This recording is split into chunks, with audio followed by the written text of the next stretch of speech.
नमस्कार, आप देख रहे हैं न्यूज 18 राजस्थान। आपके साथ मैं हूं दीक्षा। कोरोना और लॉकडाउन को लेकर प्रदेश सरकार किस योजना के साथ काम कर रही है और कोरोना से लड़ने को कितनी तैयार है गहलोत सरकार, और अचानक कोरोना मरीजों के बढ़ रहे आंकड़ों को लेकर किसको जिम्मेदार मानती है राजस्थान की सरकार, इन सब सवालों का जवाब देने के लिए न्यूज 18 के साथ जुड़े हैं प्रदेश के सीएम अशोक गहलोत।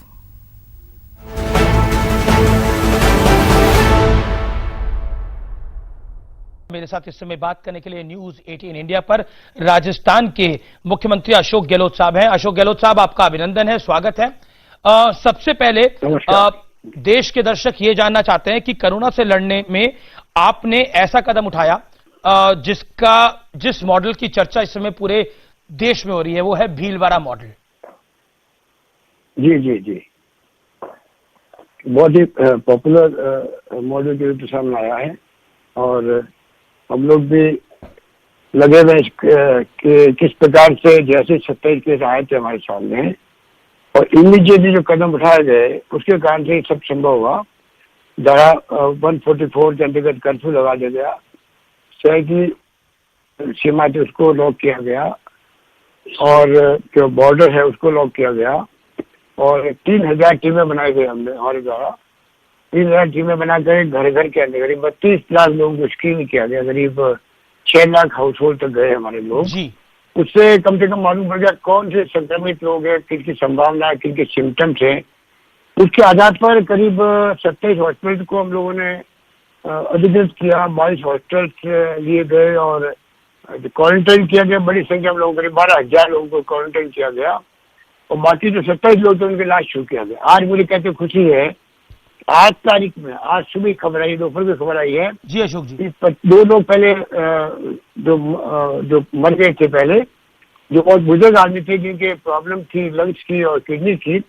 उसके अलावा 25 से 25 लोग जो है वो आज की तारीख के अंदर वो नेगेटिव आ चुके हैं, उनके टेस्ट नेगेटिव आ चुका है।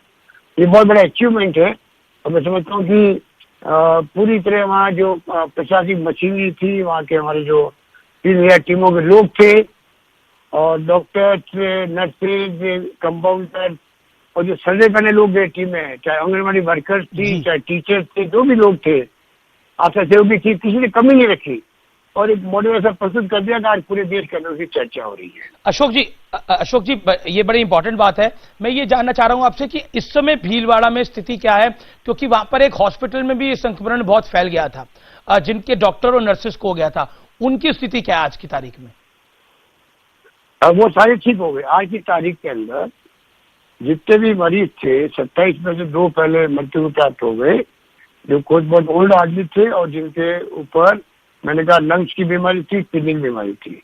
बाकी जो है जी 25 से 25 आज की तारीख में दोपहर को खबर आई थी, वो नेगेटिव हो गए हैं टेस्ट के अंदर। इसके माने सभी लोग ठीक हो गए हैं।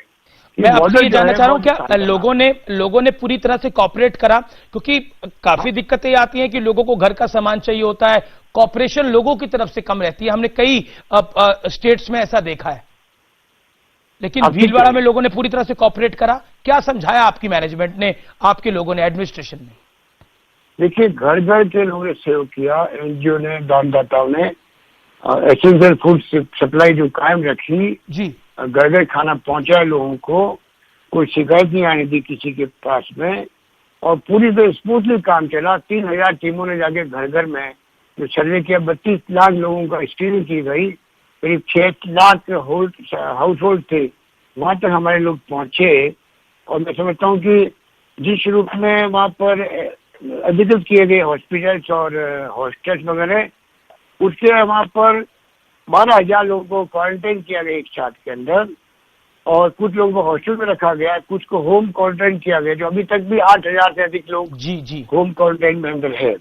इस प्रकार से जो सीमा छील की गई पूरे जिले की और पूरे शहर की, सारे मूवमेंट बंद कर दी गई। प्राइवेट व्हीकल्स हो चाहे पब्लिक व्हीकल्स हो और रोडवेज हो, सारे कदम एक साथ उठाए गए। कहना चाहिए रूटलेसली कंटेनमेंट किया गया वहां पर, तब जाकर संभव होगा। और मेरा मानना है रूटलेसली एक्ट करेंगे तभी एक कोविड-19 का मुकाबला हम कर पाएंगे। मैं आपसे एक अगला सवाल पूछना चाह रहा हूं। एक तरफ भीलवाड़ा मॉडल है जिसकी काफी तारीफ हो रही है, दूसरी तरफ जयपुर जैसा शहर कोरोना हॉटस्पॉट बन रहा है, क्या कहना चाहते हैं? और उसकी जानकारी हम लोगों को है और लगातार हम लोग मॉनिटरिंग कर रहे हैं। और भीलवाड़ा का मॉडल तो आधार हमारा है, परंतु उससे स्ट्रॉन्ग हम लोग एक्शन कर रहे हैं जयपुर के अंदर, और शहर का भीतरी हिस्सा हो चाहे बाहरी हिस्सा हो, लगातार मॉनिटरिंग हो रही है। क्वारंटाइन बड़ी संख्या में किए जा रहे हैं, लोगों को घर घर टेस्टिंग हो रही है। 10 लाख मैं समझता हूँ रैपिड टेस्ट करने के किट के आदेश दे दिए गए हैं। 2 लाख जल्दी हमें मिल जाएंगे और हम चाहेंगे घर घर में टेस्टिंग हो। रैपिड टेस्टिंग के माध्यम से मालूम पड़ जाएगा किसकी संभावना छिपी हुई है किस व्यक्ति के अंदर, उस ढंग से हम लोग फिर कार्रवाई करेंगे। और मैं समझता हूँ कि पूरी मैपिंग हो गई है, टेलीफोन के माध्यम से कहाँ लोग जा रहे थे मालूम पड़ गया है। उसी ढंग से पूरा स्टाफ लगाया गया घर में सर्वे का, और मैं समझता हूँ उसी रूप में हम लोग कर्फ्यू लगा चुके हैं वहाँ पर। और वो तमाम जो भीलवाड़ा में किए गए थे आधा उसी को रखा गया है, और उसके हिसाब से हम लोग आगे काम कर रहे हैं। अब क्योंकि लॉकडाउन की बहुत बातें हो रही हैं, लॉकडाउन खत्म होने में 5 दिन बचे हैं, आपकी क्या राय है? क्या इसे सरकार को बरकरार रखना चाहिए? क्योंकि कई मुख्यमंत्रियों की ये राय है कि इसको बरकरार रखना चाहिए। जगनमोहन रेड्डी हो गए, उद्धव ठाकरे हो गए, शिवराज सिंह चौहान हो गए, क्या कहना चाहते हैं? देखिए, मैंने बार बार ये बात कही है कि हर राज्य की अलग प्रोफाइल है। जैसे देश के अंदर सबसे पहले हमने लॉकडाउन किया था देश के अंदर, क्योंकि हमने पहले लॉकडाउन करने के पहले तमाम प्रदेश के धर्म गुरुओं को बुलाया, उनके साथ मीटिंग करी कि मंदिर, मस्जिद, गुरुद्वारा, चर्च जो भी हैं वो इबादत या पूजा अपने वहाँ अंदर करें, पब्लिक के लिए बंद कर दीजिए इनको, और हमारी बात को माना। नंबर 1, अपोजिट पार्टी के नेताओं को बुलाया गया, उनसे बातचीत की गई। नंबर 3, जो सोशल वर्कर थे, एक्टिविस्ट थे, उनको बुला के उनकी राय ली गई। और नंबर 4, जो आर्मी, BSF, CRPF के जो लोग हैं, अधिकारी यहाँ पर है, रेलवे के हैं, उनकी मीटिंग अलग करी गई। इस प्रकार सबको इन्वॉल्वमेंट किया गया, और आज मैं कह सकता हूँ पूरे राजस्थान की जनता पूरा सहयोग कर रही है। आपको ब्यूरोक्रेसी ऊपर से नीचे इस समय राजस्थान के दर्शक, इस समय राजस्थान और उसके एडजॉइनिंग स्टेट्स के दर्शक भी आपको सुन रहे होंगे, इस समय आपका ओपिनियन क्या है? क्या राजस्थान में ये लॉकडाउन बढ़ना चाहिए या फिर लॉकडाउन ये खुल जाना चाहिए या सिलेक्टिव होना चाहिए? आपका व्यू क्या है? क्योंकि 5 दिन सिर्फ बचे हैं। उसी पॉइंट पे आ रहा हूँ कि ये जो आप कह रहे हैं कि ये लॉकडाउन करने का फैसला बहुत बड़ा फैसला था, इस पर कोई दो राय नहीं, और लॉकडाउन खोलने का फैसला बहुत बड़ा फैसला है, क्योंकि पूरी इकोनॉमी आपकी नष्ट हो रही है। काम धंधे बंद हो गए हैं, आपके उद्योग धंधे बंद हो चुके हैं, रोजगार बंद हो गए, ऑफिसर बंद है, ठेले वाले मजदूरी समाप्त हो गई है, रेडी वाले गायब हो गए हैं, मजदूर भटक रहा है। तो चारों मेरी जो स्थिति है, हमें सोचना पड़ेगा कि क्या ये संभावना है कि जिन जिलों में ये स्थिति नहीं फैली है, जिन ब्लॉक्स के अंदर स्थिति ठीक है, वहाँ पर कौन से उद्योग या कौन सा व्यापार शुरू हो सकता है जी। कुछ भी कर लेंगे हम लोग, फेजेज में खोलेंगे इसको, तब भी हमें लॉकडाउन में जो प्रिकॉशन रखी है सोशल डिस्टेंसिंग की, उसको भी जैसे आज हमने फैसला किया है राजस्थान के तमाम 192 नगर पालिका क्षेत्र जी और तमाम मंडियां जो खुलने जा रही 15 तारीख से, क्योंकि किसान लोग बहुत दुखी हो गए, उनकी उपज का मूल्य मिल नहीं रहा है, उनका गेहूं, सरसों, चना जो है उसको कहाँ बेचे। तो आज हम जो मंडियां खोल रहे हैं, तो हमने कहा मंडियों के अंदर तमाम नगर पालिका, नगर परिषद, नगर निगमों के अंदर भी जो बाहर निकलेगा सोशल डिस्टेंसिंग रखना जरूरी होगा, और कंपल्सरी कर दिया गया है मास्क को, कंपल्सरी कर दिया गया, चाहे वो रुमाल से मास्क बनाए, तो सरकार से ले जाए, कंपाउंडर ले, PHC ले, CHC ले, बिना मास्क के कोई बाहर नहीं आएगा। इस प्रकार से हम लोग अगर मान लीजिए कुछ ढील देंगे भी, इस रूप में ढील देंगे। हमारी कमेटी बनी हुई है ACS होम की अध्यक्षता में, वो कल तक रिपोर्ट दे देगी हमें। परसों प्रधानमंत्री महोदय के साथ में जो मीटिंग होगी उसमें हम लोग अपनी राय रख सकेंगे कि कैसे राजस्थान के अंदर जो स्थिति है या अन्य राज्यों में है, सबकी प्रोफाइल अलग अलग होती है। कोई राज्य में कम मरीज है, कहीं ज्यादा है, कई राज्यों में एक इलाके के अंदर है, कई जगह पूरे प्रदेश में फैला हुआ होता है। वहाँ की जनता का मूड क्या है, वहाँ का उनका बिहेवियर क्या है, सब देख करके फिर फैसला करना पड़ेगा। जैसे कॉलेज है, स्कूलें हैं, इनका फैसला अलग होगा। अभी उनको एक साथ नहीं खोल सकते हम लोग, बिल्कुल बिल्कुल आप करनी पड़ेगी। आपकी ये बातें बड़ी महत्वपूर्ण हैं। अब एक विषय जो है वो बहुत जिस पर काफी ज्यादा चर्चा हो रही है, तबलीगी जमात को लेकर। आपने भी कहा है कि न्यायिक जांच इस पर होनी चाहिए, लेकिन ये लोग अभी भी सामने नहीं आ रहे। अभी थोड़ी देर पहले महाराष्ट्र के गृह मंत्री ने बोला है 56-57 नाम है, उनको फोन नहीं उठा रहे। ये कितनी बड़ी समस्या है आपकी नजर में देश के लिए? हमारे यहाँ तो राजस्थान में ऐसी कोई विशेष समस्या नहीं है। कुछ पेशेंट आए थे, वो पूरा कोऑपरेट कर रहे हैं। कहीं कहीं पर लापरवाही में या घबरा करके भय के माहौल में कुछ शिकायत आई थी, मना कर देते नहीं, हमें खाने की बात नहीं है। ये कोई खाली तबलीगी जमात की बात नहीं है, बाकी लोग भी मना कर देते हैं, ऐसा होता है। परंतु हमने यहाँ पर कॉन्फिडेंस पैदा कर रखा जनता के अंदर, आप चिंता नहीं करें, आपके जीवन की रक्षा करने के लिए सरकार कदम उठा रही है और आप आगे आइए। उसी रूप में सारे फैसले हो रहे हैं और हेलीकॉप्टर भी यहाँ पर घूम चुके हैं, ड्रोन घूम रहे हैं। सब तरह से हमने व्यवस्था कर रखी है जिससे कि जनता में कॉन्फिडेंस बना रहे। जयपुर शहर के अंदर भी, बाहर भी, जोधपुर में, बीकानेर में, चूरू में, झुंझुनू में, टोंक में, जहाँ जहाँ ज्यादा मरीज आए हैं वहाँ पे भी हम भिलवाड़ा मॉडल को आधार बना के चल रहे हैं। और मुझे खुशी है जी, सब जगह जिला सरकारी अधिकारी ऊपर से नीचे तक, तमाम पॉलिटिकल पार्टी के लोग, तमाम हमारे वर्कर, सब लोग लगे हुए हैं। अशोक जी, महत्वपूर्ण सवाल यह है कि राजस्थान में वेंटिलेटर और इलाज के लिए जरूरी उपकरण की इस समय स्थिति क्या है? क्योंकि निश्चित तौर पर ये जो बीमारी है, ये जो महामारी है, इसकी तैयारी किसी ने नहीं करी हुई थी। लेकिन अब फिलहाल स्थिति क्या है? और केंद्र से आपको पूरी मदद मिल रही है नरेंद्र मोदी की सरकार से? देखिए, इक्विपमेंट की यहाँ तक बात है।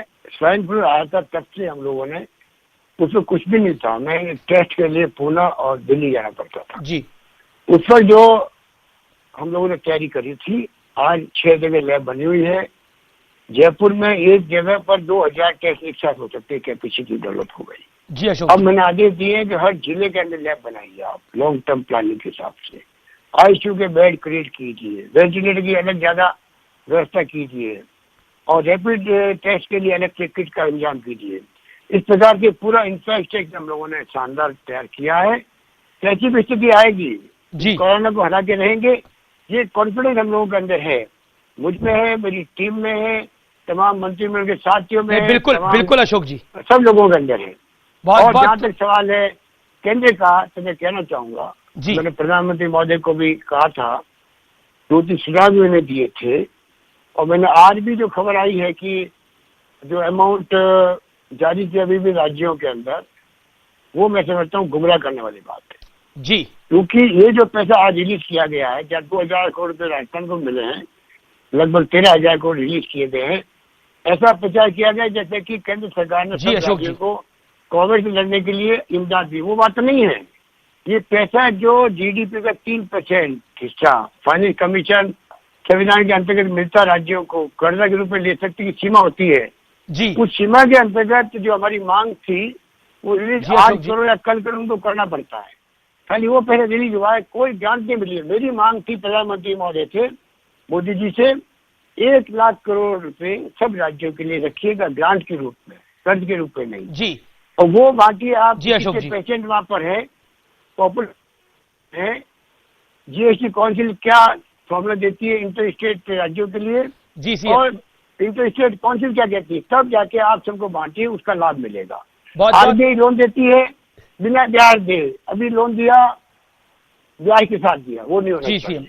इस प्रकार से हमने कई सुझाव दिए थे कि आप सेंट्रलाइज परचेज करो, वेंटिलेटर की भी, रैपिड टेस्ट के किट की भी, पीपीई की भी, वो उन्होंने मानी नहीं है। अगर वो करते सब राज्यों को आराम से वो किट मिलते, वेंटिलेटर मिलते और आपातकाल नहीं बचती। अभी लोग सभी ट्राई कर रहे हैं अपने राज्यों से, वो नहीं होना चाहिए। उसी प्रकार से मैं कहना चाहूंगा एसेंशियल कम्युनिटी के पूरे हिंदुस्तान लॉकडाउन है तो उसके मूवमेंट की भी जिम्मेवारी केंद्र को उस रूप में देनी चाहिए थी। कोई फॉर्मूला बनता, आराम से सब राज्यों में सामान पहुंचता, कोई तकलीफ नहीं थी गाँव तक पहुंचे केंद्र। बहुत तो मैंने मेरे सुझाव दिए हैं जी। मैं उम्मीद करता हूँ कि अभी वक्त ये है केंद्र राज्य सरकारें मिलकर के बिल्कुल आपने सही कहा, कोरोना की लड़ाई लड़े। और सोनिया गांधी जी को ओपन कह दिया है, लिख के दे दिया है प्रधानमंत्री जी को जी, पूरी कांग्रेस पार्टी जी जी जी आपके साथ में खड़ी। बहुत बहुत इसके बाद कोई बात बचती नहीं है। बहुत बहुत शुक्रिया अशोक गहलोत जी, आपका हमारे से बात करने के लिए। आप अपना भी ध्यान रखिएगा, अपनी सरकार का भी ध्यान रखिएगा। शुक्रिया, नमस्कार।